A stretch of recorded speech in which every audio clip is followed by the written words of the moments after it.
Jack London, le vagabond des étoiles. Imagine t'es professeur d'agriculture dans une université, tu te fais arrêter pour aucune raison, pour un truc bidon, je sais plus. Darrell Standing, il s'appelle le gars.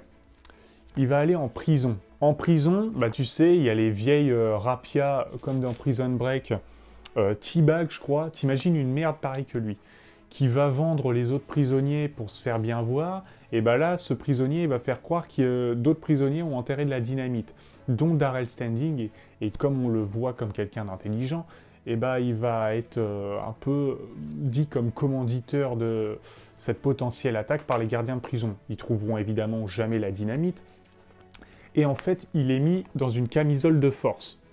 Et je sais plus, bref, il est à l'isolement pendant plusieurs jours et il le serre tellement dans la camisole de force que voilà, c'est une douleur imperceptible.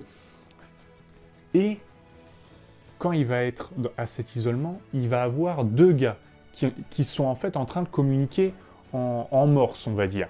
En gros, ils sont en train de se faire un alphabet pour communiquer. Darrell Standing, dans cet isolement, il se fait tellement chier qu'il essaie de comprendre ce qu'ils se disent. Je vais te dire un exemple. Mettons le jeudi, il a compris ce qu'il disait.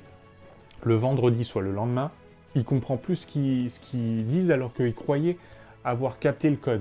Et le jeudi d'après, bah, au final, il recapte ce qu'ils veulent dire. Pourquoi? Parce qu'en fait, les deux prisonniers se communiquent des choses et changent les codes de jour en jour. Darrell Standing commence à capter ça. Et pourquoi ils le font d'ailleurs? Pour pas se faire capter des gardiens de prison.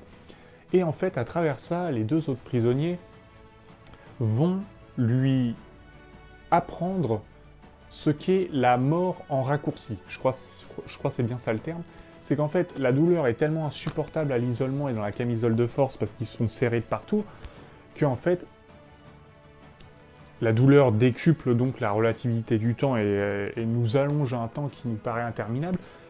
La mort en raccourci, c'est en fait faire l'expérience de la mort et de tellement être proche de la mort et à l'apogée de la douleur qu'en fait on ne sent plus rien.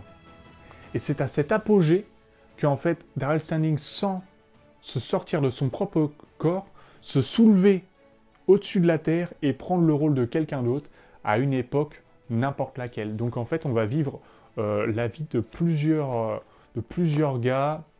Alors, je sais plus, il y avait deux petits gars qui se faisaient entourer par les Mormons, etc.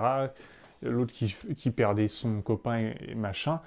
Et en gros, après, la peine de mort va arriver pour le Darrell Standing.